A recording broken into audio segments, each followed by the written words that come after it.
wild. Strong, free, wild. So the boss, he is the biggest and the toughest bear around. He's the first bear that we see in the spring. This year we saw him on March 19th.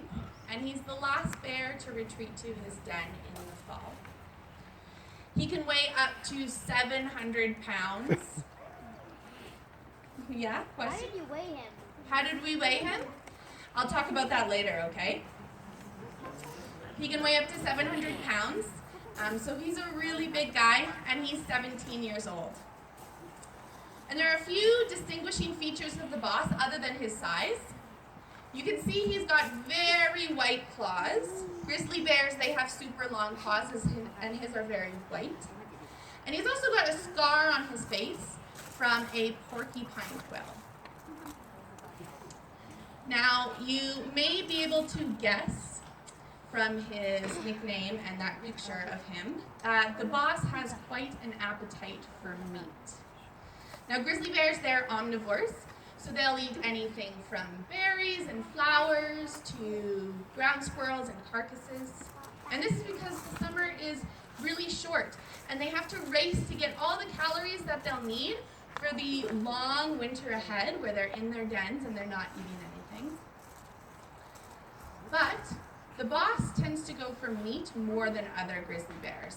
And this is actually why his claws are white. While most grizzly bears are digging in the ground for roots and ground squirrels, the boss likes to keep his claws out of the dirt and his meals above ground. So he's a little bit of a princess. Here you can see him stretching. He's going to go enjoy an elk carcass as well.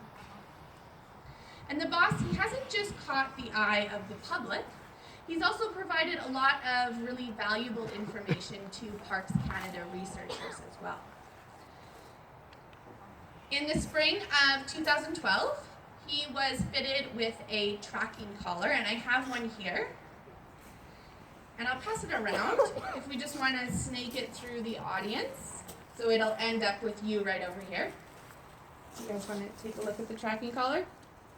Wow. So this will go on the animal's neck, Look at and that. it's fitted So pretty big. loose, so they're not uncomfortable. It's got a canvas piece on it that's designed to wear away, so the collar will eventually fall off. And we don't put it on anything other than an adult, nothing that's going to grow. So we make sure that they're always comfortable. And this lets us track his movements through the landscape. And do you tranquilize him to get that on? Yeah, we'll immobilize the bear. We will take hair samples, we'll weigh him, we'll take blood samples, just to get all the information that we can. So we have to immobilize bears as little as possible. And from this tracking collar, we learned a few things about the boss. One thing we learned is he likes lots of space. In fact, his home range is 2,500 square kilometers, which is about the size of Prince Edward Island, or Delaware if you're from America, or Luxembourg if you're from Europe. So he likes lots of space. But there also was something else. So this is a map of the locations that the boss has been. All of these red dots are him. And just to orient you a little bit, this is Lake Louise up here. Over here, this is 93 South, so this is Kootenay National Park. Here's Banff. And does anybody notice any patterns about those red dots, or any features of the landscape that it tends to follow?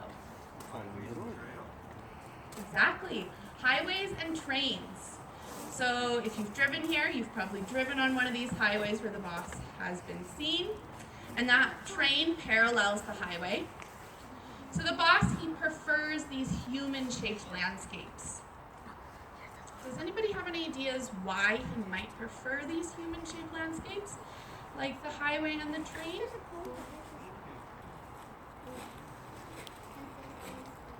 Because there's always food, exactly. There's easy meals in these landscapes. So where the highway and train are, the forest has been cleared, which means there's lots of sunlight for berries to grow, which is prime grizzly bear food. And unfortunately, animals do get hit by the train and by cars, and these carcasses provide easy meals for them. So today, the trains are the highest cause of grizzly bear mortality in the park. Between 2005 and 2017, 11 grizzly bears were hit and killed by the train. And this is a really staggering percentage of the grizzly bear population, which is only about 65 in Banff. Wow, 65 only. Something had to be done, and there was a 5-year joint research project between Parks Canada and the Canadian Pacific Railway that tried to figure out why bears are spending so much time on the train tracks and what we can do to help. And they noticed something interesting. After 2014, the number of grizzly bears on the train tracks decreased dramatically. And this was a real surprise to parks biologists because we hadn't changed anything. We had done absolutely nothing.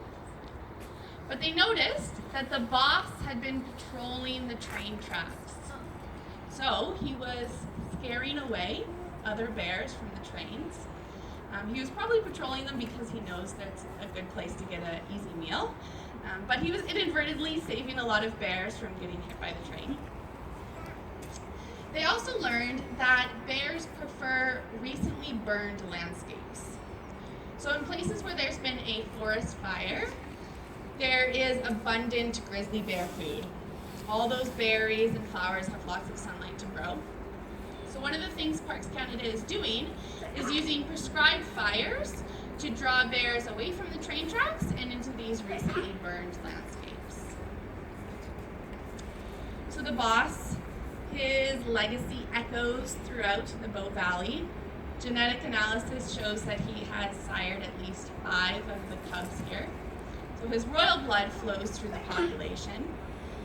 But will that be enough for House Boss to claim the grizzly crown and sit on the grizzly throne? We'll just have to wait and see. Our next survival star